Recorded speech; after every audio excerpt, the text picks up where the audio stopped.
Capítulo 1. El ancla de la esperanza. El sol amazónico no imploraba, ordenaba. A las 10 de la mañana, ya había convertido la cubierta de la barcaza El Peregrino en una sartén de hierro oxidado, y el aire espeso y pegajoso se adhería a la piel como una segunda capa de sudor salino. Para Ezequiel Ríos, de 42 años, ese calor no era una molestia, sino una purificación. Habían vendido la casa, los coches, los muebles innecesarios, todo lo que la sociedad les había dicho que necesitaban para ser felices, y habían cambiado la asfixia de la deuda por esta inmensa, verde y ruidosa libertad. El Peregrino, una mole de metal y madera de 15 metros, anclada precariamente en un afluente casi secreto del río Putumayo, era su nuevo universo.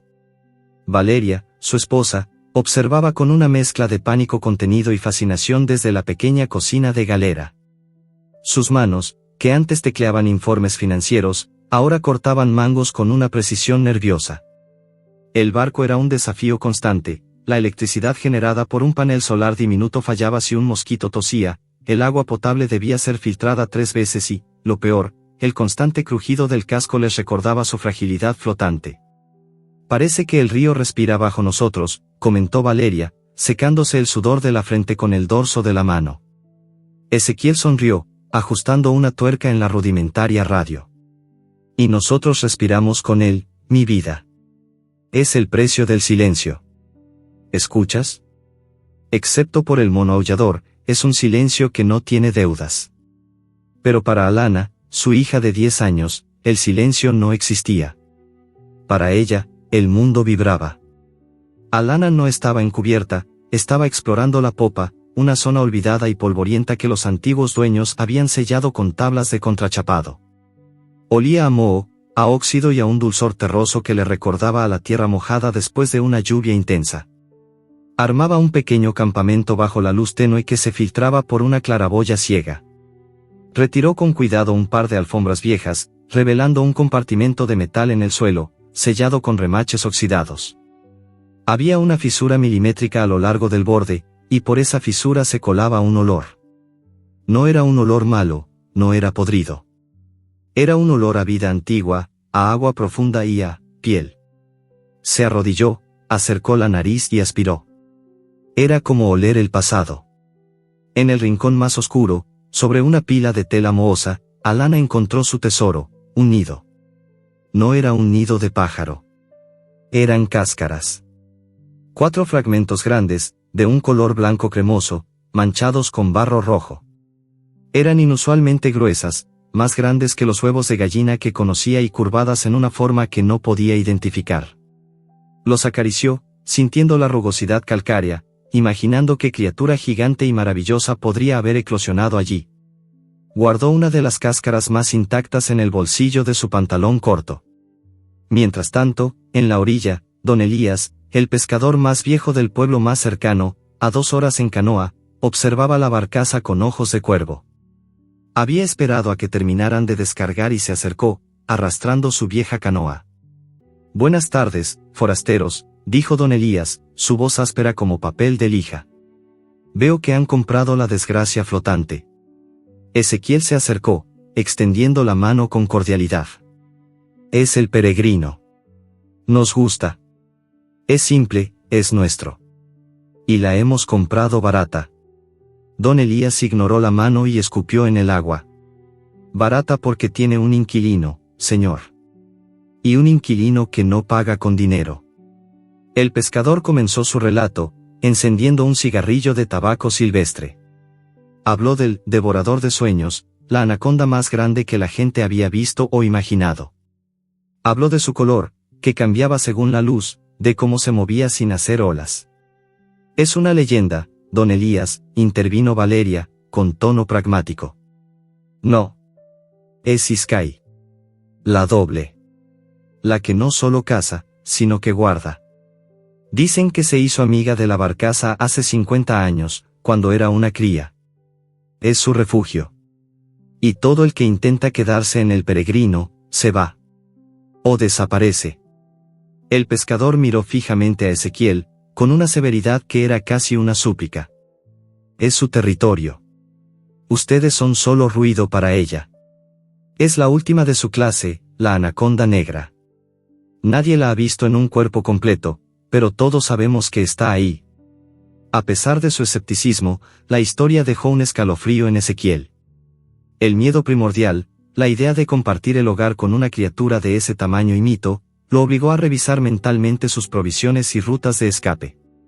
Esa noche, el silencio que Ezequiel tanto anhelaba se sintió denso y opresivo. La cena fue ligera y tensa. El generador zumbaba bajo el toldo, la única luz en el negro absoluto de la selva.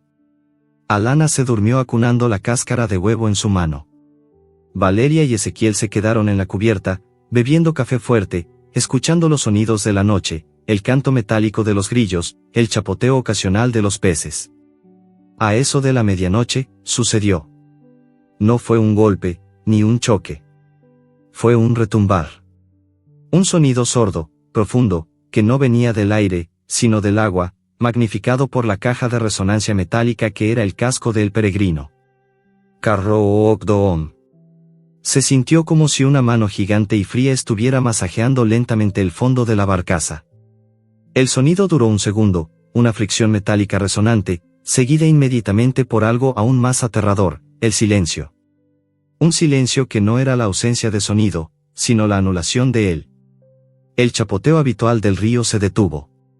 Incluso el aullido lejano del mono pareció cortarse. Era un silencio que devoraba el sonido del agua, dejando solo el bombeo acelerado de sus propios corazones. ¿Fue un tronco?, preguntó Valeria, susurrando, aunque sabían que no lo era. Un tronco golpea, no se frota.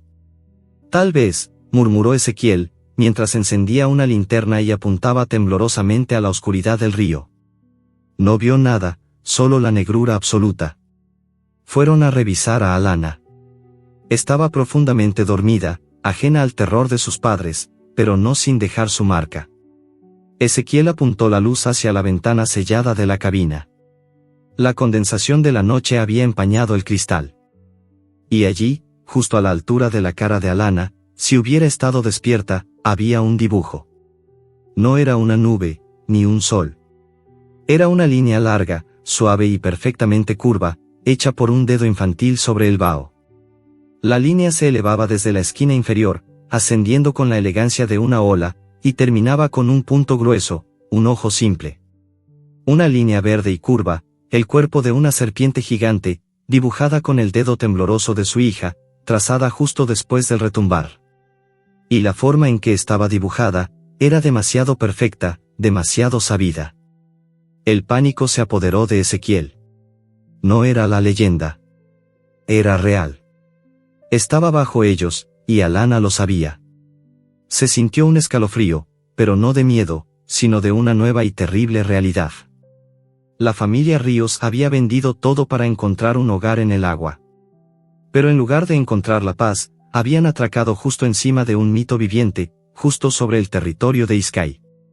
Y por la forma en que su hija había reaccionado, entendió que el miedo apenas comenzaba, y el misterio, de hecho, acababa de iniciar su propia vida. El ancla de su esperanza estaba anclada sobre algo muy, muy grande. Capítulo 2. La sombra fría. La mañana siguiente trajo consigo una negación obstinada. Ezequiel, con el dibujo de la ventana borrado con el puño cerrado, se lanzó a revisar cada centímetro del casco con una obsesión que rayaba en la locura. Palpó el metal, golpeó el fondo con el pie, buscó marcas de arrastre o dientes, cualquier cosa que explicara el sonido nocturno como un fenómeno natural. No encontró nada que no fuera óxido y el lodo habitual. Fue el cambio de temperatura, insistió ante Valeria, que lo miraba con los ojos enrojecidos por el insomnio. La dilatación del metal. Es una barcaza vieja, Valeria. Hace ruidos. Valeria asintió débilmente, aunque su mirada se desviaba hacia el compartimento sellado de la sentina, donde la vibración de la noche parecía haberse concentrado. La vida a bordo, ya de por sí incómoda, se había vuelto una prueba de resistencia. El calor de la mañana era un enemigo físico. La pequeña turbina de viento para recargar las baterías chirriaba y el aire denso se negaba a circular. El verdadero obstáculo, sin embargo, era psicológico. La tensión familiar era palpable. Ezequiel se atrincheró en el mantenimiento físico de la barcaza, intentando demostrar que el control era posible. Valeria, en cambio, se retiró a un silencio introspectivo, obsesionada con el rumor de don Elías y la sensación de que no estaban solos. Alana, ajena a la guerra fría de sus padres, se movía por el barco con la curiosidad intacta. Ella no buscaba confirmar una amenaza, buscaba saludar a un vecino que se escondía. Esa tarde, la rutina se rompió con un descubrimiento sutil. Valeria estaba lavando la ropa en un cubo en cubierta cuando notó algo al pie de la escalera. Era un pez. No un pez pequeño de río, sino un sábalo grande, plateado, de casi 1 kilo, con un corte limpio en la parte posterior, como si hubiera sido aturdido o sujetado con una fuerza precisa, pero no masticado. Era demasiado grande para que lo dejara un pájaro, y demasiado fresco para que lo arrastrara la corriente. Valeria lo miró fijamente. Parecía un regalo. Con el pulso acelerado, miró a su alrededor. Solo la jungla, el río, el sol quemando. Nadie. Levantó el pescado, lo examinó y, con un escalofrío que no tenía que ver con el frío, lo cocinó sin decir nada a Ezequiel. No quería convertirlo en otra prueba de su paranoia. A la mañana siguiente, apareció la segunda señal, y esta vez la tocó. Revisando el baño, un cuarto pequeño y claustrofóbico que daba directamente al casco, Valeria notó una fisura. No una fisura nueva, sino una grieta antigua en el metal, cerca de la línea de flotación, que había estado allí desde que compraron la barcaza. Pero ahora, la fisura parecía estar cubierta, no por óxido, sino por una película translúcida, inusualmente resistente. Valeria rascó el material con la uña. Era seco y liso, pero tenía una elasticidad gomosa. Bajo el microscopio de viaje de Ezequiel, usado para examinar el agua, la sustancia reveló una estructura celular casi perfecta, como una tela de araña pero increíblemente gruesa. Se secó, pensó Valeria, como si una herida en la estructura se hubiera curado. Una fisura estructural que inexplicablemente parecía estar reforzada por algo viscoso y seco. Algo que regenera. Valeria se mordió el labio. Este era el límite. Esto ya no era un ruido o un pez. Esto era una interacción física y oculta con la estructura de su hogar. El mito de don Elías comenzó a tener el peso de la física. Mientras sus padres se sumían en su angustia silenciosa, Alana estaba en el corazón del barco. Estaba jugando en la parte de popa, atando cabos sueltos a una barandilla rota, inventando historias de piratas de río. El sol de la tarde se reflejaba en el agua, creando patrones de luz cegadores que danzaban bajo la barcaza. El agua, normalmente turbia y oscura, se había vuelto extrañamente clara en el pequeño remanso donde estaban anclados. Alana se inclinó sobre el borde, observando las sombras. De repente, el agua se agitó. No con una ola, sino con un desplazamiento lento, profundo, como si un submarino se hubiera movido. Y entonces lo vio. Un destello. Un segmento. Saliendo de la penumbra bajo el casco, girando lentamente en el agua clara, había una sección de escamas del tamaño de un brazo humano. Era un color negro iridiscente, casi azul oscuro bajo el agua, que captaba la luz como si estuviera pulido con azabache. El segmento se movió con una deliberación pesada, una fuerza cinética que no requería velocidad para ser masiva. Lo que Alana estaba viendo era, sin duda, una parte de la cola de algo incomprensiblemente grande. No hubo miedo. No hubo un grito. Solo asombro. El segmento de cola se sumergió y desapareció de nuevo en las profundidades de la barcaza. Alana se quedó allí, sin aliento, con los ojos muy abiertos. No era un monstruo. Era una aparición. Era poder, tranquilo y silencioso. Ella susurró un nombre inventado, un nombre que sonaba a la noche y al río, piel de noche. Más tarde, ya caída la noche, la tensión alcanzó su clímax. Ezequiel, finalmente sintiendo que la barcaza era vulnerable, decidió revisar la sentina, el compartimento más bajo, una zona de doble casco donde se acumulan el agua de la lluvia filtrada y la humedad, accesible por una pequeña escotilla en el piso de la cocina. Voy a bombear el agua, dijo a Valeria, tomando la linterna y una llave inglesa. Está muy pesada la proa. Valeria se quedó paralizada. El mito, el pez, la fisura reparada, la mirada de don Elías, todo se concentró en la pequeña tapa de metal. Ezequiel levantó la escotilla. El olor a humedad y aceite rancio subió en una bocanada. Encendió la linterna y la bajó. Solo agua, aceite y porquería. Te dije que eran solo ruidos de barco. Fue entonces cuando la linterna resbaló de su mano y cayó, rodando sobre el borde de un pequeño depósito de agua. La luz, inestable y potente, iluminó el rincón más oscuro del compartimento. Ezequiel se quedó mudo. No era porquería. Lo que la linterna revelaba era la forma inconfundible de un cuerpo. Enrollado. Un patrón de anillos perfectos, uno sobre otro, de un diámetro que ocupaba casi todo el espacio seco de la sentina. No era la criatura completa, solo la parte enrollada, pero el volumen, la masa inerte y pesada, era suficiente para confirmar que la criatura era más grande que cualquier anaconda registrada. Era el devorador de sueños. Era Iskai. La piel era de un negro profundo, pero seca en la parte superior, con el patrón de diamante casi imperceptible en la oscuridad. El animal estaba quieto, en una especie de sueño profundo o hibernación. Ezequiel dio un paso atrás, tropezando contra el borde de la escotilla. El pánico le cortó el aliento. Valeria se acercó, mirando por encima de su hombro. Vio el mismo bulto monstruoso e inerte, la encarnación del terror más antiguo. Ella gritó, un sonido ahogado y raspado que ni siquiera llegó a ser un verdadero sonido. El grito no rompió la quietud de la criatura. Pero el movimiento de la linterna sí. Mientras la luz se movía, se posó momentáneamente en la parte superior del rollo, en la cabeza oculta bajo la penumbra. Y entonces, el ojo. Gigantesco. De un ámbar profundo, casi dorado, un órgano perfectamente redondo del tamaño de una naranja. El ojo de Iskai se abrió lentamente, sin parpadear, reflejando la luz como un espejo antiguo y místico. No había hostilidad en él, ni apetito. Solo una vigilancia pesada e inmutable, de criatura que había existido por siglos. Miró directamente a Valeria. No era un depredador acechando. Era un guardián despertando. Valeria sintió que su alma se desprendía de su cuerpo. Lo que vio no fue la mirada del mal, sino una inteligencia profunda, antigua y fría. Una inteligencia que sabía que ellos estaban ahí, que los había permitido, y que en ese instante, en el centro de su fragilidad flotante, eran completa y absolutamente vulnerables a la voluntad de la sombra fría. El devorador de sueños no era un mito. Era su compañero de cuarto.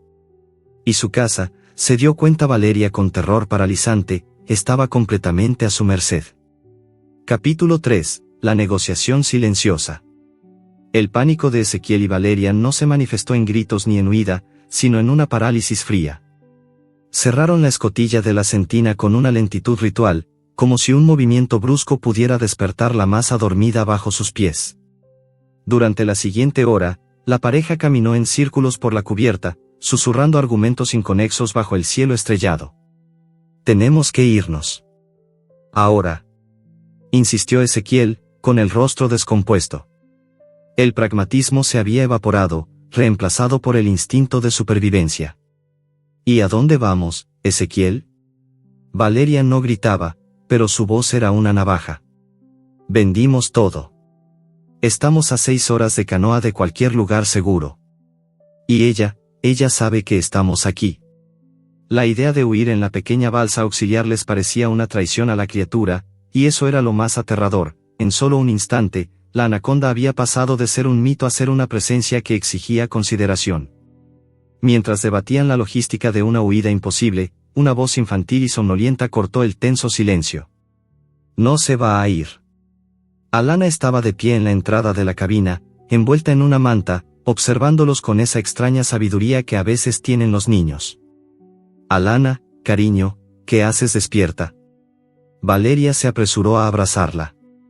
«Piel de noche no quiere hacernos daño. Solo estaba, mirándote, mamá. Es un lugar tranquilo. Por eso está aquí». La niña, sin miedo alguno, defendió a la criatura. Explicó que la noche anterior, antes de que el retumbar se sintiera, había escuchado un sonido diferente, como un raspado áspero en el agua, y luego, una vibración rápida de la barcaza, como si algo la hubiera golpeado con fuerza desde fuera. Piel de noche nos salvó de lo que sea que estaba ahí afuera, papá, dijo Alana, refiriéndose al caimán macho territorial que Sky había ahuyentado, aunque la familia aún no lo sabía. Y está enferma, ¿verdad? Se mueve muy despacio. El comentario de Alana, se mueve muy despacio, golpeó a Valeria. El pánico se convirtió en curiosidad, y la curiosidad, en una necesidad de entender. El mito era falso, la anaconda no era un depredador ávido, sino una entidad poderosa pero vulnerable. Ezequiel se rindió a regañadientes al sentido común. Escapar era imposible. Lo que necesitaban era la negociación silenciosa. A la mañana siguiente, armados con linternas y el corazón latiendo desbocado, Ezequiel y Valeria se aventuraron de nuevo. Esta vez no fue una intrusión, sino una inspección. El giro innovador, descubrieron la verdadera razón por la que Sky estaba a bordo. La barcaza El Peregrino no era solo un refugio, era un tesoro tecnológico accidental.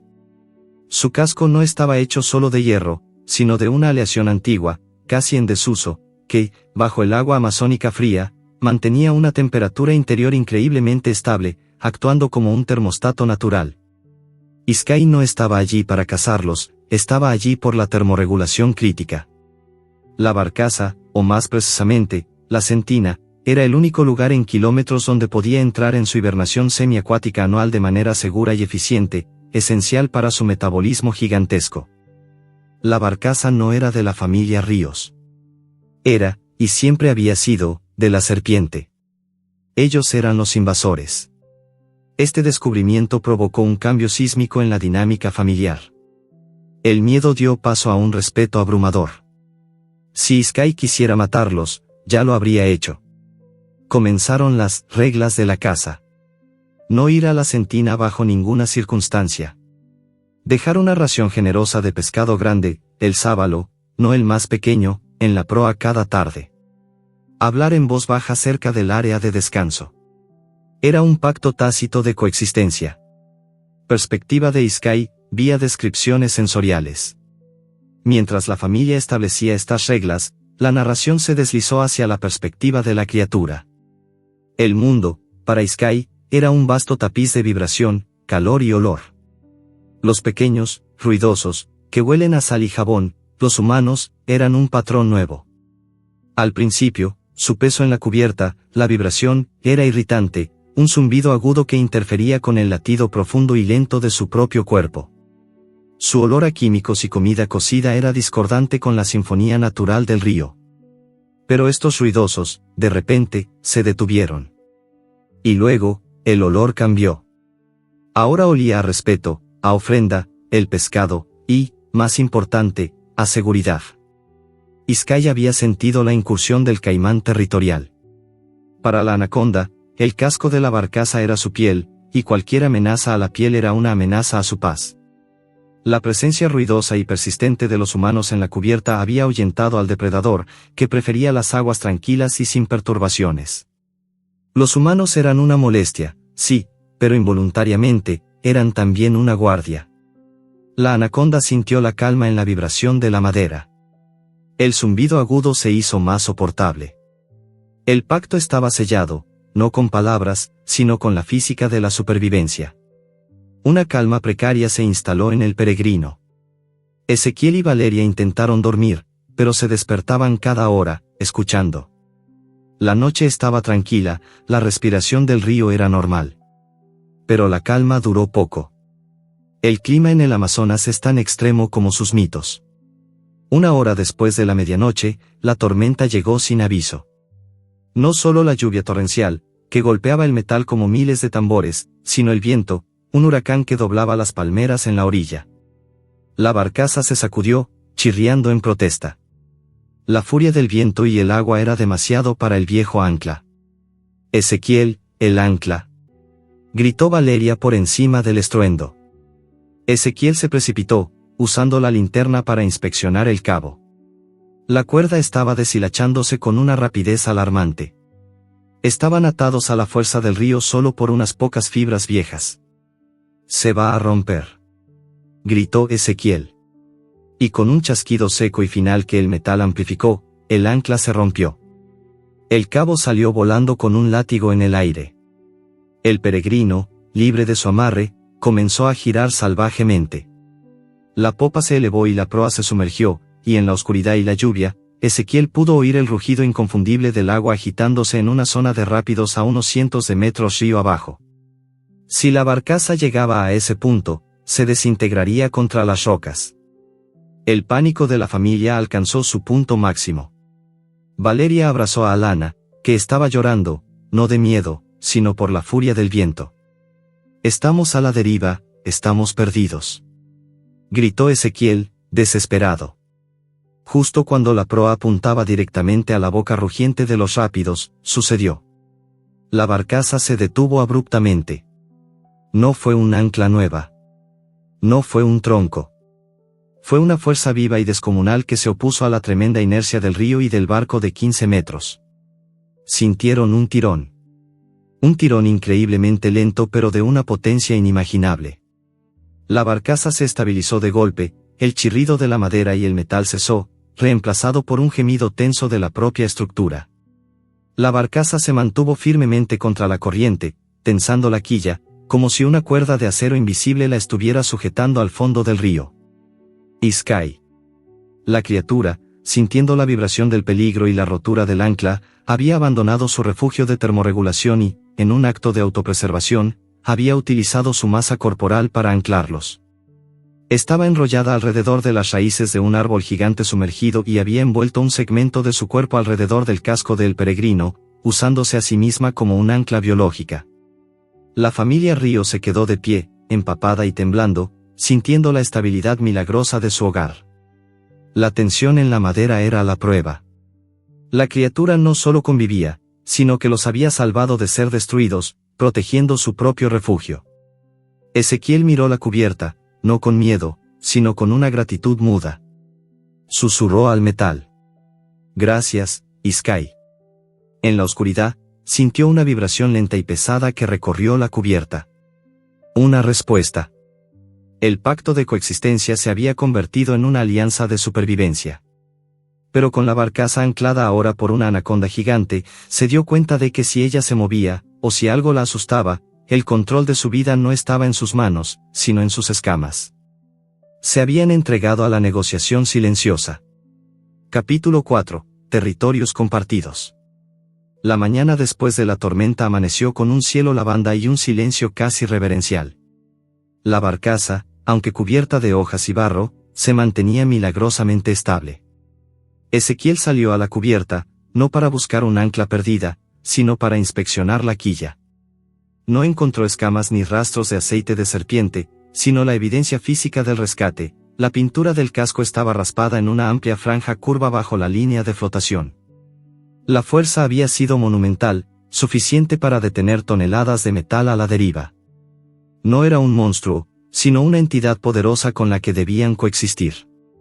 El miedo, aunque latente, se había transformado en una cautela respetuosa y una deuda abrumadora. Comenzaron a vivir de acuerdo con el nuevo entendimiento. Las reglas de la casa se formalizaron en un pacto tácito. La sentina era inviolable. El pescado de la mañana era una ofrenda sagrada, no un desecho. Y, crucialmente, la familia dejó de considerarse dueña del peregrino, eran, en el mejor de los casos, inquilinos invitados. La confianza mutua se construyó sobre estos rituales. Ezequiel, con su formación de ingeniero, instaló un sistema de sensores de vibración rudimentarios, micrófonos de contacto de bajo coste, en puntos estratégicos del casco. Esto no era para cazar a Sky, sino para entenderla. Descubrió que cuando Sky estaba tranquila o en reposo, la vibración era un zumbido grave y rítmico, como un metrónomo lento. Cuando cazaba, el zumbido se volvía rápido y espasmódico, desapareciendo de repente. La más avanzada en esta comunicación era Alana. Su conexión con Sky se profundizó rápidamente. Para ella, la serpiente no era un peligro, sino la manifestación de la fuerza del río. Alana, a falta de un parque o amigos, había convertido la sentina en su auditorio. Se sentaba cerca de la escotilla cerrada y le leía en voz alta los cuentos de su pequeño arsenal.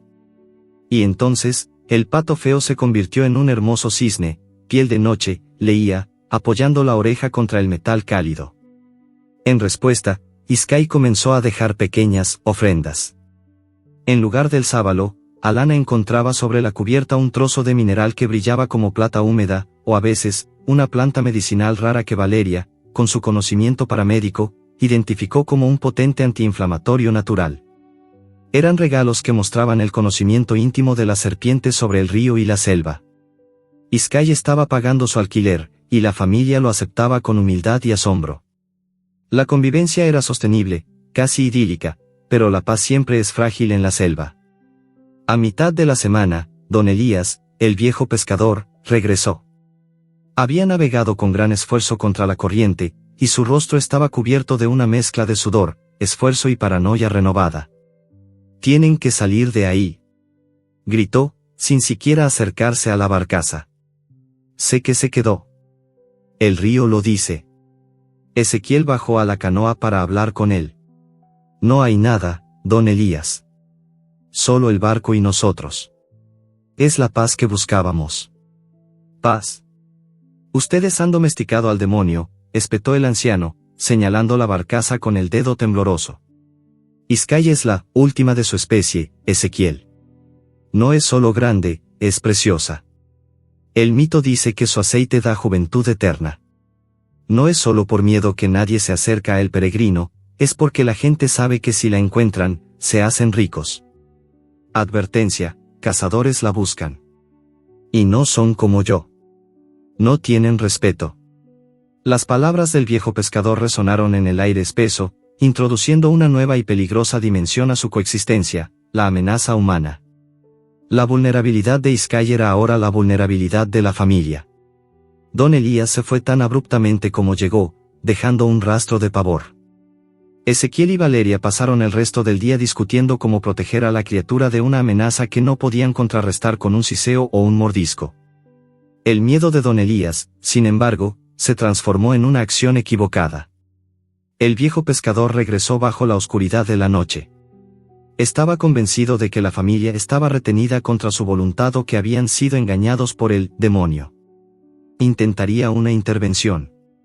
Con un gancho largo y un par de herramientas oxidadas, don Elías remó silenciosamente bajo la barcaza, intentando liberar a la familia saboteando el punto de apoyo de Iskay. Quería hacer que el barco se desplazara para que la anaconda, asustada, se fuera y liberara a la familia de su hechizo. Mientras don Elías manipulaba la quilla, una vibración de pánico recorrió la madera. No era la vibración lenta y sabia de Iskay, sino una serie de temblores rápidos y descontrolados que indicaban una alarma masiva. Ezequiel, que estaba en alerta, salió corriendo. En la oscuridad, vio el bote del pescador y su silueta agachada. «Don Elías, deténgase.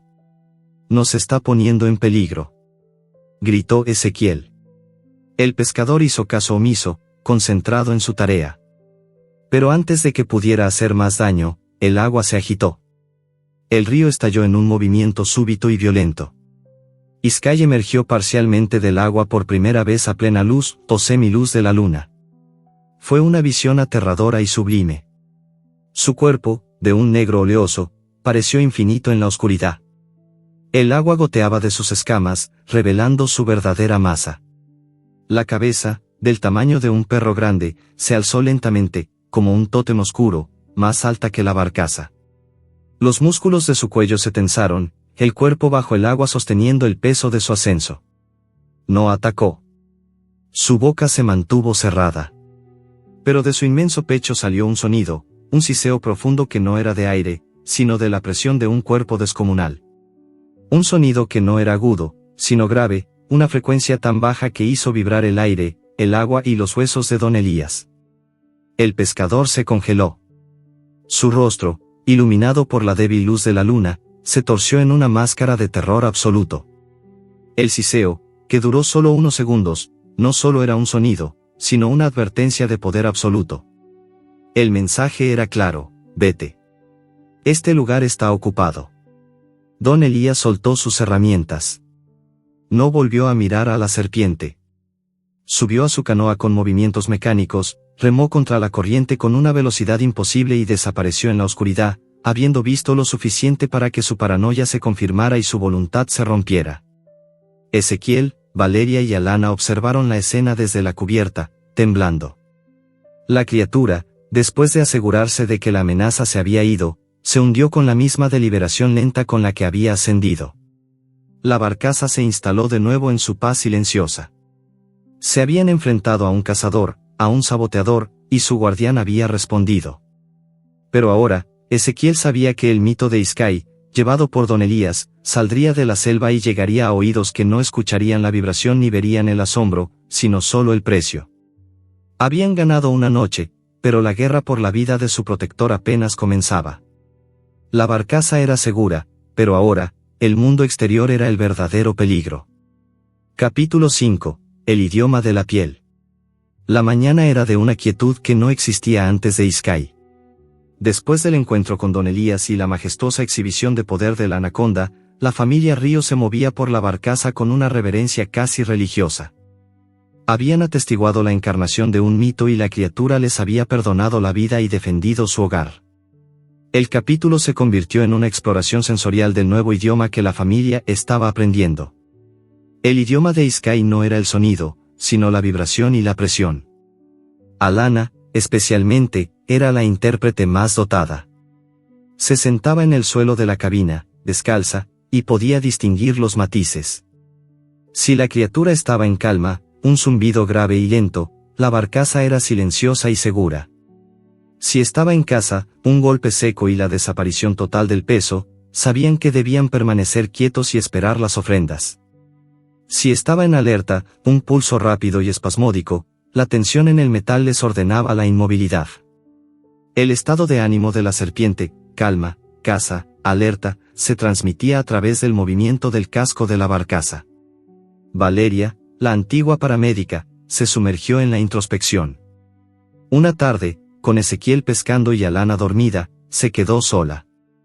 Se arrodilló sobre la escotilla de la sentina, sintiendo el calor difuso que emanaba de la masa enrollada debajo. Cerró los ojos, y el monólogo interno se convirtió en un diálogo. «Sé que estás ahí, Iskay». «Lo siento», susurró Valeria, apoyando su frente contra el metal. «Siento haber invadido tu paz, haber traído nuestro ruido. Nunca te veré como un monstruo. Te veo como lo último de lo salvaje, lo que todavía tiene derecho a existir. Si quieres que nos vayamos, por favor, hazlo claro, pero no nos uses para protegerte si luego tienes que sacrificarte». No esperó una respuesta auditiva. En cambio, sintió una vibración lenta y pesada, una especie de relajación del peso que oprimía el fondo del casco. Se sintió como una exhalación profunda, un asentimiento de la criatura. Era como si Iskay, al sentir la honestidad y la rendición en la voz de Valeria, hubiera liberado una tensión muscular.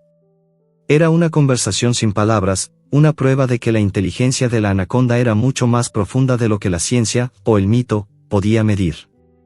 El triunfo inesperado de su coexistencia se manifestó en el aspecto más mundano de sus vidas, la economía. Ezequiel, usando los sensores de vibración y la observación atenta de los movimientos de Iskay, el patrón de caza, había desarrollado un conocimiento íntimo de los movimientos de los peces.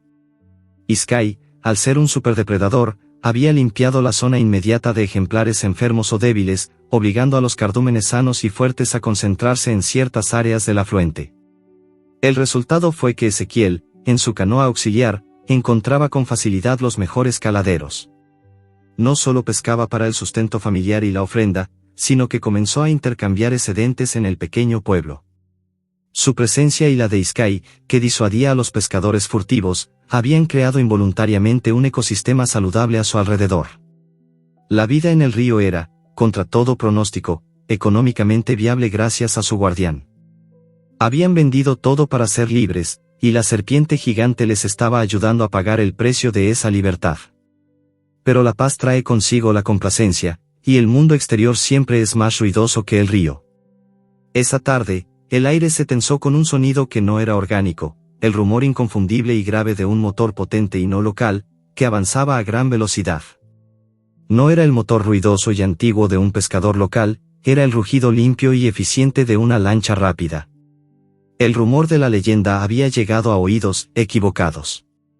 Ezequiel y Valeria intercambiaron una mirada de pánico. Los cazadores. Alana, adentro. A la cabina. Ordenó Ezequiel, con voz firme. La vibración de alerta de Sky recorrió la barcaza. No era furia, era una tensión de reconocimiento y precaución. El zumbido grave se había convertido en un temblor fino y rápido. Mientras los padres se apresuraban a recoger la ropa y ocultar cualquier signo de vida regular, Alana, aterrada, tomó su manta favorita y su libro de cuentos. Su instinto no era ir a la cabina con sus padres. Su instinto la llevó al lugar más seguro y misterioso que conocía. Se acercó a la escotilla de la sentina. La abrió con manos temblorosas. El olor a humedad y a Sky subió en una bocanada cálida. Ezequiel y Valeria estaban demasiado ocupados para notarlo. El gancho / diagonal cliffhanger, Alana se deslizó a través de la escotilla hasta el compartimento seco. El espacio era oscuro y limitado, pero allí estaba Sky. La anaconda estaba en su sueño semiacuático, una masa enrollada de músculo. El aire era pesado, la temperatura era alta. Alana se acurrucó contra una pared de metal. Cuando la lancha rápida se acercó a toda velocidad, el sonido rompió el silencio de la selva como un cristal. La vibración de la barcaza aumentó hasta convertirse en un temblor violento. Sky despertó. La cabeza de la criatura, de un negro absoluto, se levantó lentamente. El ojo ámbar, el devorador de sueños, miró directamente a la niña acurrucada a su lado. El miedo debería haber sido paralizante, pero Alana solo sintió el calor de la criatura. Sky no huyó ni atacó. En un gesto de lentitud deliberada y terrible, Sky levantó su cabeza inmensa y la acercó. La nariz escamosa y húmeda, tan grande como la mano de un hombre adulto, tocó suavemente el cabello de Alana. Fue un toque de reconocimiento, de aceptación, de protección. El miedo de Alana se disolvió en una confianza absoluta. El motor de la lancha se detuvo junto a el peregrino. Alana y Sky sintieron, a través del metal, las pesadas botas de los hombres subiendo a la cubierta. Afuera, los cazadores. Adentro, en la oscuridad de la sentina, la niña y la anaconda estaban unidas en su refugio, sellando un vínculo más profundo que cualquier palabra o pacto. La familia había compartido su territorio, y ahora Sky compartía su refugio más íntimo. Los invasores de afuera pronto se darían cuenta de que esta barcaza no solo estaba ocupada, sino custodiada por un amor insospechado y colosal. Capítulo 6. El primer contacto. La lancha rápida se amarró al costado del peregrino con un golpe metálico brutal que envió una onda de choque a través del casco. Abajo, en la oscuridad cálida de la sentina, Alana se acurrucó, sintiendo como el inmenso cuerpo de Sky se tensaba bajo ella, el zumbido grave de la anaconda pasando de la calma a una alerta silenciosa y masiva. Dos hombres subieron a la cubierta. Eran los hermanos Díaz, Ernesto, el mayor, delgado y con ojos fríos de cazador, y su hermano menor, Rodrigo, musculoso y con la arrogancia de la fuerza bruta. Llevaban ropa de campo de alta gama, que desentonaba con la suciedad y la humildad del río. Parecían biólogos, pero sus miradas escrutadoras se posaban en los refuerzos de la barcaza, no en la flora circundante. Buenas tardes, dijo Ernesto Díaz, con una sonrisa profesional y vacía. Somos del proyecto de biodiversidad fluvial. Disculpen la intrusión.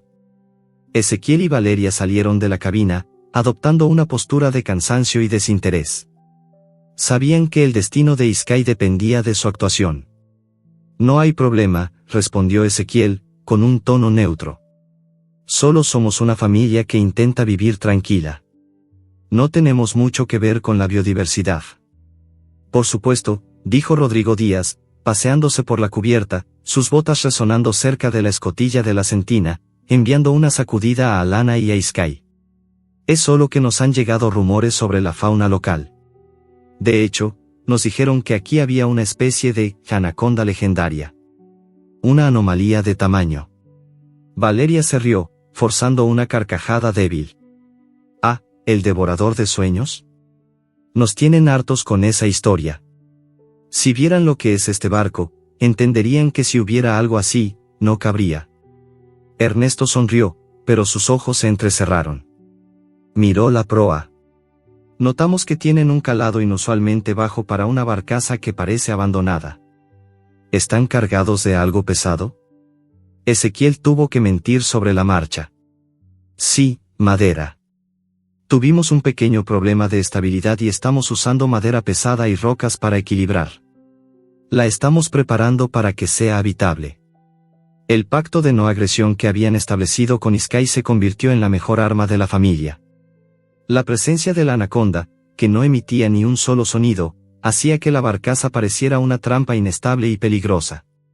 La familia actuaba como si la leyenda fuera ridícula, pero los cazadores eran astutos y notaban la inusual cantidad de peces que se secaban al sol, prueba de un buen calado, y, sobre todo, la pesadez del barco. Mientras Rodrigo distraía a Valeria con preguntas sobre la vida en el río, Ernesto se agachó y tocó con el dorso de la mano el metal del casco. Buscaba la vibración de una gran masa muscular, o el calor metabólico. La inteligencia de Sky lo había anticipado. Ella se había sumergido aún más en el agua helada de la Sentina, usando el propio río como disipador de calor y amortiguador de vibraciones. Hubo un momento de silencio. El aire era denso. Abajo, Alana sentía la respiración lenta y profunda de Sky. La nariz de la serpiente seguía tocando el pelo de la niña. La criatura le estaba pidiendo quietud, absoluta y total. Escena emocional, el toque de Ezequiel. Ezequiel se dio cuenta de que Ernesto estaba a punto de descubrir la verdad. Necesitaba interrumpir el análisis del cazador, pero no de forma obvia. Se acercó a la barandilla, justo donde el cuerpo de Sky se enrollaba más cerca del metal, y tocó suavemente la superficie metálica con la palma de la mano. Elías, el viejo pescador, nos contó que la anaconda se come los sueños de la gente. Por eso no se queda nadie aquí, dijo Ezequiel, mirando hacia el río, actuando como si la historia fuera una anécdota ridícula. Pero su toque en el metal no era para Ernesto. Era para la criatura. Susurró, apenas moviendo los labios, no confío en ellos. No te muevas, amiga. Sintió una respuesta inmediata, una vibración lenta y pesada que recorrió el metal y se detuvo en su mano. Una respuesta que no era de miedo, sino una promesa de quietud. Era la confirmación de que Sky entendía la amenaza, y que su protección se extendería a la familia. El vínculo, forjado en el terror y la supervivencia, era ahora una alianza consciente. La interacción sutil pareció funcionar. Ernesto se enderezó, convencido de que la barcaza solo era un lugar de supersticiones. Bueno, ha sido un placer. Solo tomamos unas muestras de agua y nos vamos, dijo Ernesto, aunque en su tono se notaba una frustración fría. Los cazadores se despidieron con sonrisas tensas y descendieron a su lancha. La familia Río se quedó en la cubierta, respirando el aire de nuevo, sintiendo como el zumbido grave volvía a instalarse. Pero el alivio duró menos de un minuto. Mientras los días arrancaban el motor, no se fueron directamente río abajo. La lancha se deslizó por debajo de la popa, justo cerca de donde estaba el antiguo punto de anclaje. Valeria vio lo que hacían. Ernesto usaba una pértiga larga para adherir un objeto pequeño, oscuro y magnético a la quilla, cerca de la zona donde Sky solía apoyarse. Un dispositivo de seguimiento electromagnético. Los cazadores se alejaron, esta vez y a toda velocidad, confiados en que la señal de radio de su rastreador los llevaría de vuelta a su presa en el momento oportuno. La familia Río se abrazó en la cubierta, la adrenalina reemplazada por un terror frío. No habían perdido su hogar, habían traicionado la ubicación de su protector. Tenemos que quitarlo, exigió Ezequiel, corriendo hacia el borde. Espera. Valeria lo detuvo, sus ojos fijos en el agua. Si vas tú, se darán cuenta. Si la vibración se detiene, sabrán. Justo cuando la familia intentaba concebir un plan, un ruido sordo provino del fondo de la barcaza. Doom clac doom. No era el zumbido ni el pulso. Era el sonido de la fuerza muscular aplicada directamente al metal, un sonido de trabajo pesado. Sky había sentido la presencia extraña, la señal electrónica, y había entendido la amenaza. Sintieron la barcaza inclinarse ligeramente, un movimiento calculado y potente. El ruido se repitió. Rack. Luego, hubo un chillido agudo de metal retorciéndose. Sky, con la fuerza de su cuerpo, había arrancado el dispositivo de seguimiento. La familia sintió un alivio fugaz. Lo había hecho. Lo habían perdido. Pero la vibración que vino a continuación no era de triunfo. Era errática. Era rápida. Era un temblor frenético, mezclado con un sonido sordo de metal. La vibración del metal, amplificada por el contacto directo del cuerpo de la anaconda, era de dolor. Valeria corrió al borde de la barcaza. Miró al agua. La lancha de los cazadores ya se había ido, pero bajo la quilla, cerca de donde habían estado, la tranquila superficie del río comenzaba a teñirse. Era sutil, pero inconfundible. Una mancha de sangre oscura, espesa como tinta, se dispersaba lentamente en el agua turbia, siguiendo la estela del cuerpo masivo bajo la barcaza. Alana, que salió de la escotilla al oír el ruido, vio el agua. Su rostro se puso blanco. La sombra fría no solo había defendido su territorio, se había herido gravemente en el proceso. El pacto se había cobrado un precio. Sky estaba herida y la familia estaba, una vez más, a merced de su protector. Capítulo 7. La fiebre del héroe. La mancha de sangre en el agua era un golpe visual y emocional que rompió el equilibrio precario de la familia Ríos. Era la prueba tangible del sacrificio de Sky. La criatura había luchado, no por la supervivencia instintiva, sino por la defensa de su hogar y, por extensión, de sus inquilinos. La vibración que emanaba del casco era el terror. Ya no era un pulso de alerta ni un zumbido de calma, sino un temblor frenético, errático y superficial, como el de un cuerpo en convulsión. La barcaza se movía con espasmos ligeros, reflejando el dolor masivo de la criatura. «Está herida». «Mal herida», murmuró Valeria, su voz recuperando la frialdad profesional de la paramédica que solía ser. El arpón o la presión del metal han debido causarle un desgarro serio. Ezequiel estaba paralizado por la culpa. «Fue mi culpa. No fui lo suficientemente convincente. Ahora, ¿qué hacemos? No podemos llevarla a un veterinario. No hay un veterinario de fauna silvestre en cientos de kilómetros, y si lo hubiera, nos denunciaría». Alana, sin mediar palabra, se arrodilló sobre la escotilla de la sentina, sintiendo el calor que ahora era palpable. «Tiene fiebre, papá. Está caliente. Piel de noche está ardiendo».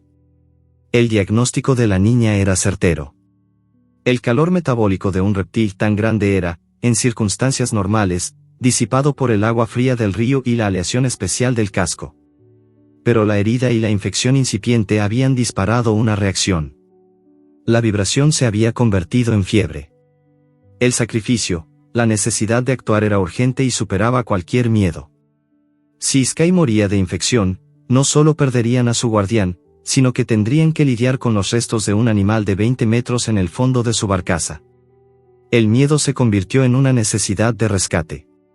Valeria tomó el mando. «Vamos a tener que bajar. Es una herida abierta. Necesitamos antibióticos y analgésicos. Tenemos que arriesgarnos». Este era el punto de no retorno, un acto de confianza mutua sin precedentes. Bajar a la sentina, al lugar más íntimo y vulnerable de Sky, significaba exponerse totalmente a su poder, incluso si estaba herida. Si la criatura interpretaba el movimiento como una amenaza, su vida terminaría en un instante. Ezequiel tomó la linterna más brillante, su equipo de herramientas y un botiquín que contenía las últimas dosis de analgésicos y antibióticos de amplio espectro, pensados para una emergencia humana. Abrieron la escotilla. El olor que subió ya no era solo a humedad. Era a pescado, aceite rancio, y un aliento cálido, sulfuroso y anormalmente rápido. «Alana, quédate arriba y mantente quieta». «Ni un ruido», ordenó Ezequiel, con un hilo de voz. Valeria descendió primero. Inmersión sensorial vívida, la luz de la linterna luchaba por penetrar la oscuridad. El espacio era claustrofóbico. Allí estaba Sky, en una posición diferente a la última vez, su cuerpo estaba semidesenrollado, la cabeza descansaba sobre la sección más seca del compartimento, y una parte de su costado, que había estado en contacto con la quilla, estaba ahora visible. El tacto de las escamas no era el frío que esperaban. Estaban cálidas y secas por la fiebre, tensas por el dolor. Aquí está, murmuró Valeria. La herida estaba en el músculo más grueso, un corte profundo y limpio donde el metal doblado por el arpón había rasgado la carne. La sangre era espesa y negra. La serpiente no se movía, pero su respiración, el movimiento lento de los costados, era irregular. Estaba viva, pero sufriendo. Valeria, con una calma que no sentía, se acercó a la cabeza. La inmensidad del animal la humilló. Se arrodilló, muy cerca del ojo ámbar que estaba entreabierto. «Estamos aquí para ayudarte, Iskay», susurró Valeria, un eco del monólogo del capítulo anterior. El ojo se movió ligeramente, no con pánico, sino con una lentitud resignada, como si la criatura, agotada, hubiera entregado su destino a los pequeños y ruidosos humanos. Ezequiel usó un paño limpio empapado en alcohol, diluido, para limpiar con mucho cuidado la herida.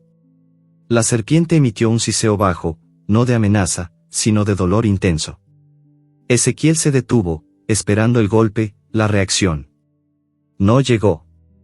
El tratamiento fue un acto de audacia y fe. Valeria inyectó las dosis altas y experimentales de antibióticos y analgésicos humanos directamente en el músculo, tratando a la criatura como a un paciente de 100 kilos. Luego, aplicaron un ungüento desinfectante en la herida, cubriéndola con un vendaje improvisado y grande, hecho con lino, para evitar que la humedad del río penetrara inmediatamente. «Lo hemos hecho lo mejor que podíamos», dijo Ezequiel, con la voz temblando por la tensión. Iskay, agotada por la fiebre y la intervención, pareció hundirse en un sueño más profundo. El temblor frenético se ralentizó, convirtiéndose en un pulso lento y regular. El peligro inmediato de la infección aguda había pasado. El acto de curación tuvo éxito, y la familia Ríos, empapada en sudor y con las manos temblando, salió de la sentina con una nueva certeza: el lazo era irrompible. Pero la certeza duró solo hasta el mediodía. El motor de la lancha rápida regresó, esta vez no solo con un motor, sino con un coro de ellos. Los cazadores, al perder la señal del rastreador, habían deducido que la barcaza era el centro de la anomalía. Esta vez no vendrían preguntando.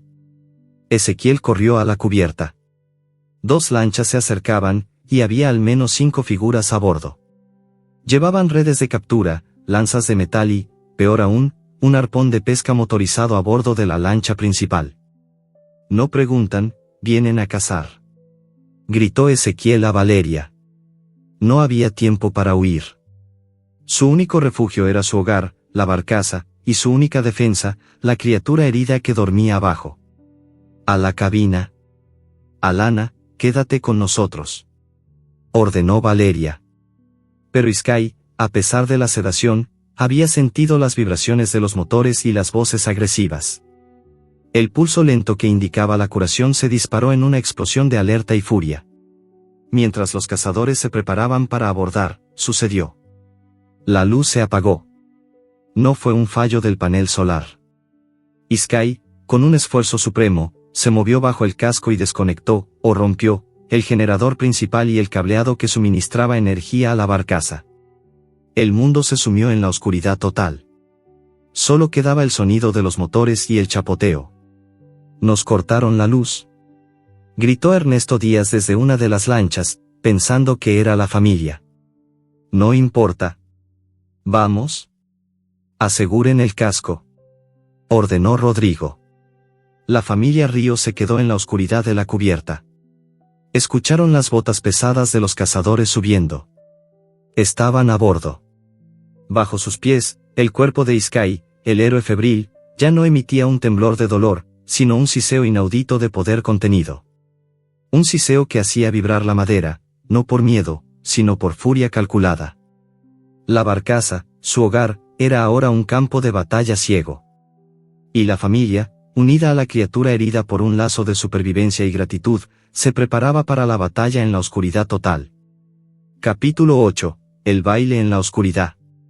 La oscuridad que Iskay había provocado no era la ausencia de luz, sino una presencia tangible, espesa, que devoraba toda percepción visual. 5 cazadores estaban a bordo del peregrino, con la respiración entrecortada y los movimientos inseguros.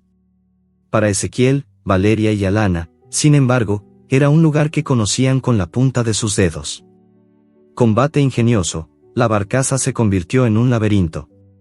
La familia Río se movía en el silencio total, guiados por el sonido de las botas y, sobre todo, por la vibración de su guardián. Sky, a pesar de su herida y la fiebre, era su inteligencia táctica. El siseo inaudito que emanaba del casco era ahora una serie de golpes secos y calculados, una percusión dirigida. «Están en la proa», susurró Valeria, sintiendo una vibración ligera que indicaba que dos hombres se movían hacia el área de pesca. «Alana, el armario de los aparejos», ordenó Ezequiel. La niña, con una obediencia aterradora, se deslizó hasta el pequeño compartimento y abrió las bisagras oxidadas con un chirrido agudo. El ruido actuó como un cebo perfecto en la oscuridad. Los dos cazadores se precipitaron hacia el sonido. Ezequiel y Valeria se abalanzaron, no para pelear, sino para desorientar. Lanzaron cubos de metal, cuerdas y cajas vacías contra las piernas de los hombres. El estruendo fue ensordecedor. «Maldita sea. Están jugando con nosotros», gritó Rodrigo Díaz, tropezando con una red. Mientras los dos cazadores se recuperaban, la barcaza emitió un pulso bajo y potente. Sky se movió. No desde la sentina, sino desde el agua lateral. El cuerpo masivo de la anaconda envolvió la base de la barandilla de proa con una velocidad sorprendente, cerrando la zona con una fuerza de contención brutal. El cazador más cercano, Ernesto, sintió el toque. No vio nada, pero sintió como su bota se hundía en algo blando, frío y, al mismo tiempo, firme como una roca. Intentó retirarse, pero no pudo. La serpiente, en una coreografía de depredación y defensa, no lo mordió. Simplemente presionó. Una fuerza lenta, gradual, que aplastaba el pie y el tobillo del hombre contra el metal de la barandilla.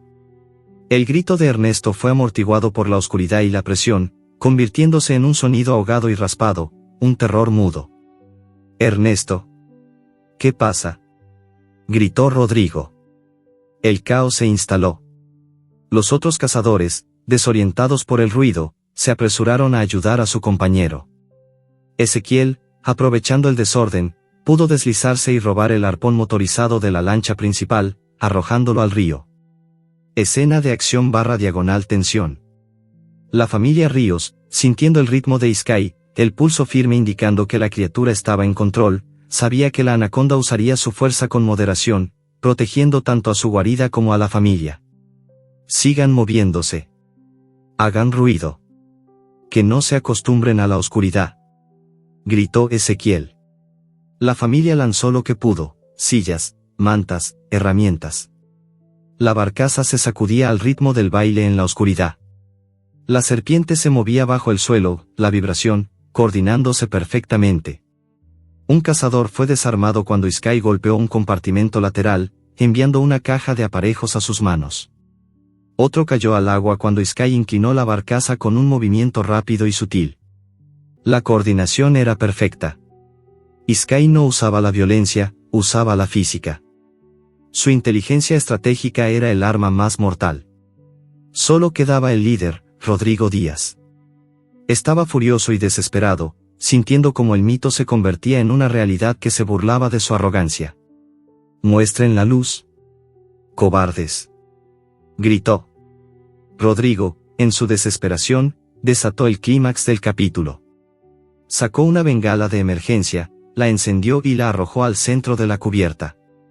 La luz roja y cegadora de la bengala iluminó el interior con una intensidad terrible, quemando la oscuridad. Y allí, a la luz carmesí, Rodrigo vio la verdad. Vio a Ernesto con el pie atrapado por una masa muscular negra y brillante que se elevaba hacia la barandilla. Pero lo que lo paralizó fue el resto del animal. La sección visible del cuerpo de Sky era de un grosor aterrador. Su patrón de escamas negras iridiscentes brillaba bajo la luz artificial. Rodrigo vio el ojo ámbar, el tamaño de su cabeza, la potencia contenida en sus anillos. La belleza monstruosa de la criatura lo paralizó. No era una anaconda grande. Era algo más. Algo primordial. Antes de que Rodrigo pudiera reaccionar, antes de que el pánico se tradujera en un disparo de su rifle, Iskay actuó con una velocidad que desmintió su tamaño y su herida. Sintiendo la proximidad de la amenaza directa a su cabeza, Iskay aplicó una fuerza final. Pero esta vez, no la usó contra un hombre. Con un crujido espantoso que la bengala hizo más vívido, Iskay rompió el pilar de soporte de la barcaza, una viga de madera vieja, justo en el centro del casco. El acto fue un suicidio táctico. La estructura cedió con un gemido de metal y madera. La barcaza se inclinó violentamente, creando un agujero en la pared y haciendo que el agua del río se precipitara al interior. ¡Muos! El agua inundó la cubierta.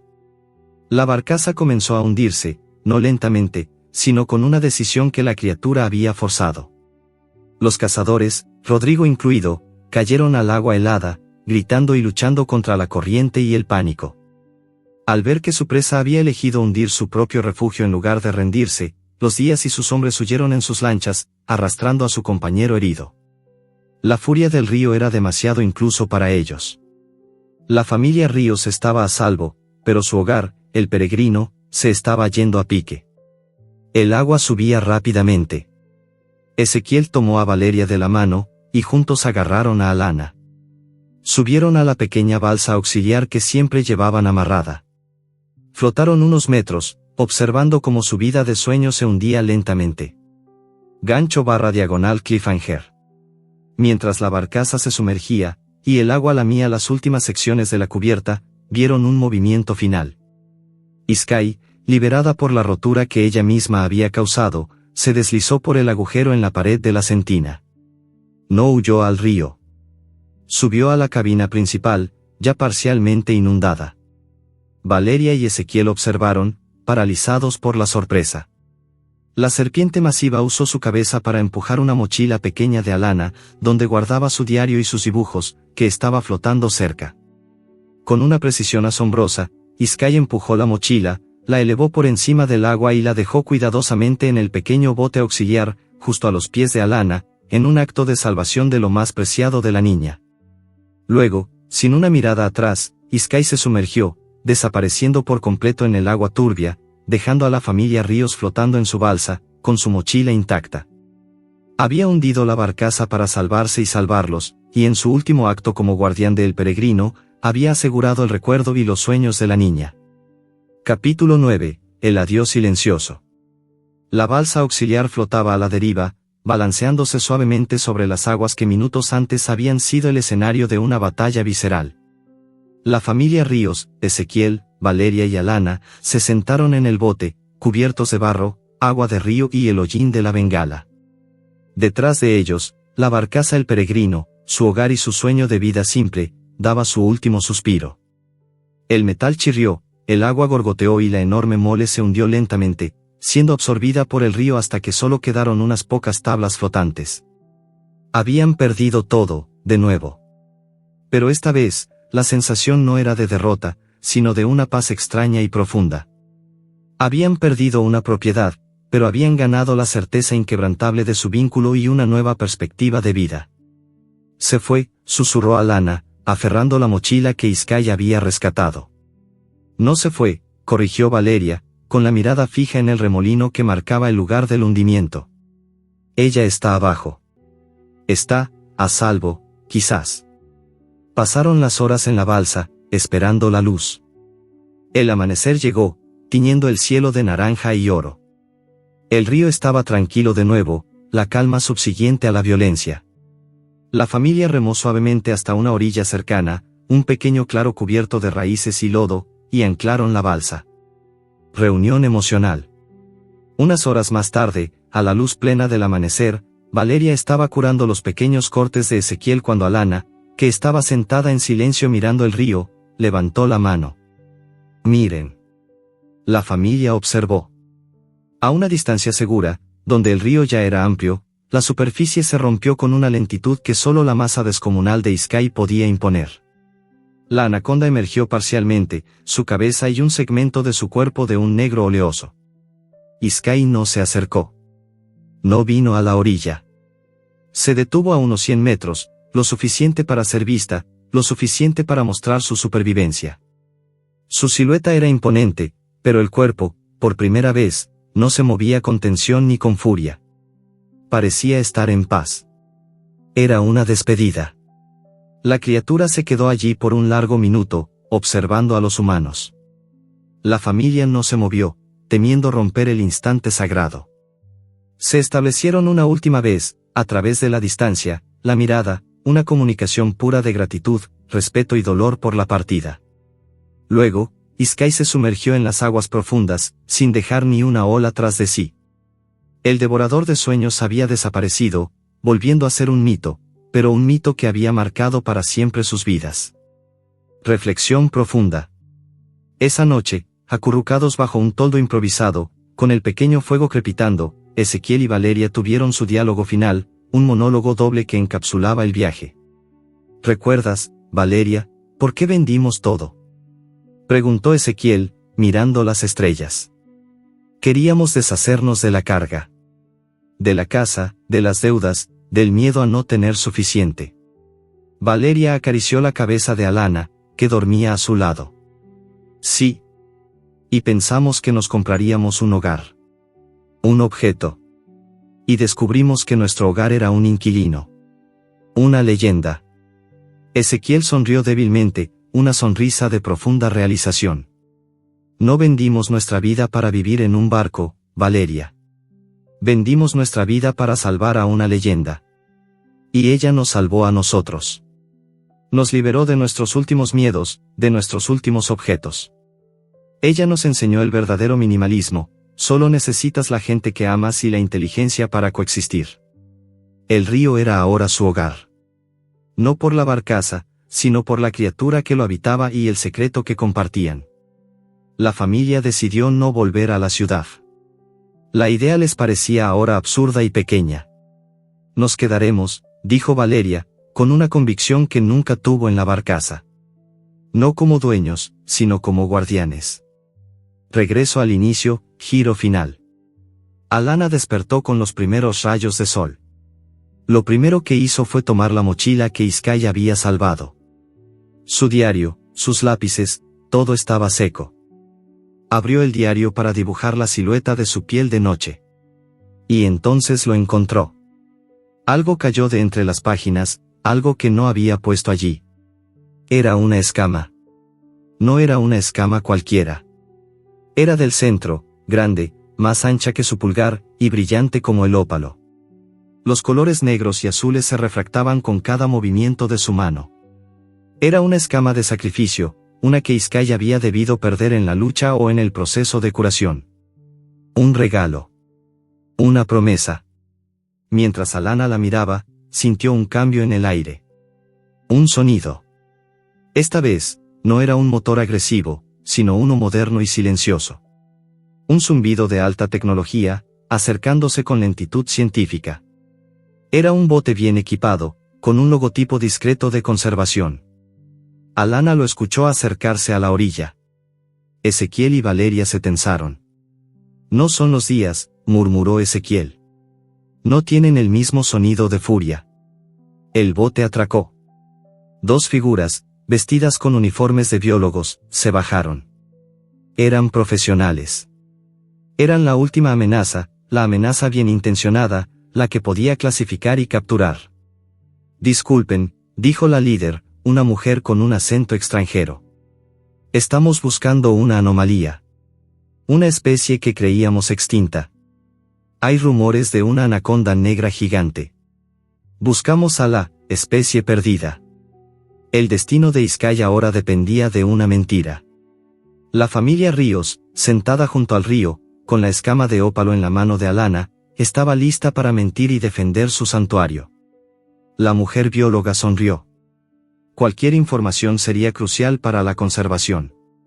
La familia se miró. El adiós silencioso de Iskay ahora exigía el silencio ruidoso de sus protectores. El vínculo era más fuerte que cualquier verdad. Capítulo 10. La promesa del agua. La bióloga, cuyo nombre era doctora Elena Soto, miró a la familia Ríos con una mezcla de curiosidad y escepticismo profesional.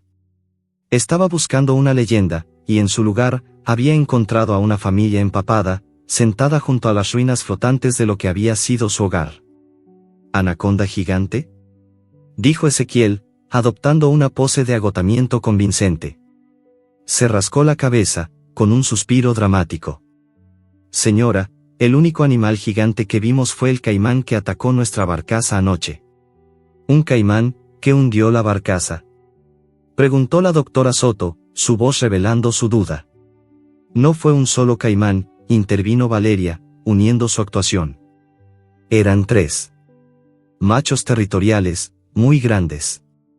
Estábamos fondeados en su zona de caza. Tuvimos suerte de escapar con vida, perdimos todo.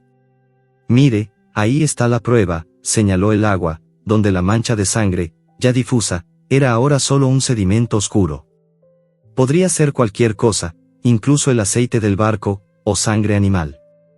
El nuevo desafío, la familia, unida por su experiencia, se convirtió en una máquina de engaño perfectamente sincronizada. Tenían que proteger el secreto de Sky de la ciencia, que podría ser tan peligrosa como los cazadores.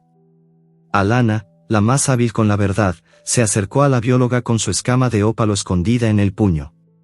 Eran tan grandes, y hacían tanto ruido, dijo Alana, inventando una descripción vívida de un enfrentamiento con reptiles, narrada con el candor de una niña traumatizada. Uno de ellos era tan feo que tenía la piel oscura y brillante, pero solo lo vi por un segundo antes de que rompiera el barco. Valeria y Ezequiel asintieron con solemnidad, tejiendo una red de medias verdades y exageraciones sobre la agresión de los caimanes, convenciendo a la bióloga de que la zona era peligrosa por la sobrepoblación de caimanes gigantes y no por una anaconda. La astucia del plan no era solo mentir, sino guiar la investigación de la bióloga. Antes de que nos fuéramos, encontramos algo, dijo Ezequiel. Llevó a la doctora Soto a una zona apartada del río, lejos del punto de fondeo de Sky, donde el agua era más turbia. Habían dejado allí, durante la noche, huesos grandes que habían encontrado en la selva, huesos de tapires depredados por un jaguar. Creemos que estos caimanes están desequilibrados, que su dieta ha cambiado, explicó Ezequiel con seriedad. Están cazando mamíferos grandes y son peligrosos. La doctora Soto, una científica de corazón, mordió el anzuelo. La evidencia de un desequilibrio ecológico y la historia dramática de los caimanes depredadores eran mucho más tangibles que un mito. Pasó el resto de la tarde documentando la supuesta amenaza. Triunfo épico y conclusión. La familia logró su objetivo. En lugar de buscar a Sky, la doctora Soto y su equipo cambiaron su enfoque a la crisis del caimán hiperdepredador. Gracias a los testimonios de los ríos sobre la inusual agresividad, la bióloga consiguió que, a las pocas semanas, la zona fuera declarada zona de conservación crítica para el estudio y control de la fauna, estableciendo una restricción de navegación y caza en el afluente. Sky tenía ahora un santuario, creado por el engaño amoroso de la familia que había protegido. La familia Ríos no regresó. Usando el dinero que la bióloga les dio para compensar por las pérdidas, y para que se fueran, compraron una parcela de tierra en la orilla del río. Construyeron una choza simple, hecha de madera y palma. Era humilde, pero era un hogar con raíces en la tierra, no en el agua. Desenlace, el sol se puso sobre su nueva vida. La rutina era tranquila, pero nunca aburrida. Ezequiel y Valeria miraban el río no con temor, sino con una pertenencia profunda. Sabían que Sky estaba allí, en algún lugar, curándose. Una noche, mientras Alana estaba siendo acostada, la niña se asomó por la rendija de la pared. La luna brillaba en el centro del río, justo donde se había hundido el peregrino. Allí, en la calma perfecta de la medianoche, Sky estaba nadando lejos. Su silueta, larga e imponente, se deslizaba como un sueño oscuro. Parecía curada, fuerte y libre. Se detuvo. Por última vez, el cuerpo masivo de Sky emitió una vibración final. No un siseo, no un golpe, sino un pulso profundo y lento que viajó por el agua, a la tierra y al suelo de la choza. Era un gracias silencioso y poderoso que la familia sintió en la planta de sus pies. Era el final de un capítulo, la confirmación de una amistad que había desafiado toda lógica. El pulso se desvaneció. La criatura se sumergió y ya no volvió a ser vista de cerca. La familia Ríos se había convertido, de hecho, en la guardiana del mito. Gancho /diagonal cliffhanger final. Valeria cerró la rendija y abrazó a Alana. Es hora de dormir, mi piel de noche. Alana sacó su mochila, la misma que Sky había salvado. Quería guardar la escama de ópalo junto a su diario. Al revisarla, encontró algo envuelto en su ropa, escondido en un compartimento que Sky debió haber tocado cuando rescató la mochila. No era la escama.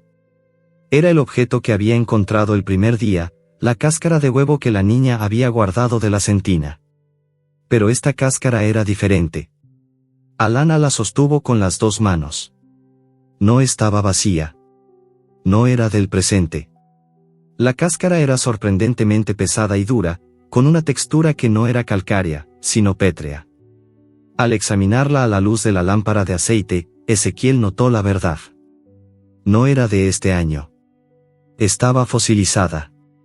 No puede ser, susurró Ezequiel. La cáscara de huevo fosilizada, de miles de años, estaba manchada con el mismo lodo y sedimentos que el peregrino. La barcaza no era el refugio de Sky por azar, sino porque había sido construida sobre un lugar ancestral, un nido que se había utilizado durante generaciones y generaciones. Alana acarició la cáscara. La encontró cerca de donde Sky había dormido. Era la prueba de que Sky no era la última de su especie, sino parte de un linaje que había usado el peregrino y su afluente como refugio durante milenios. El mito era más grande, más profundo. El río tenía más secretos. Y la familia Ríos, ahora los guardianes del santuario y del linaje secreto de las anacondas negras, no iba a irse nunca. Su vida anterior había terminado, y su nueva vida, anclada a la promesa de la conservación y el misterio, apenas comenzaba. El sonido del río, esa noche, era una invitación.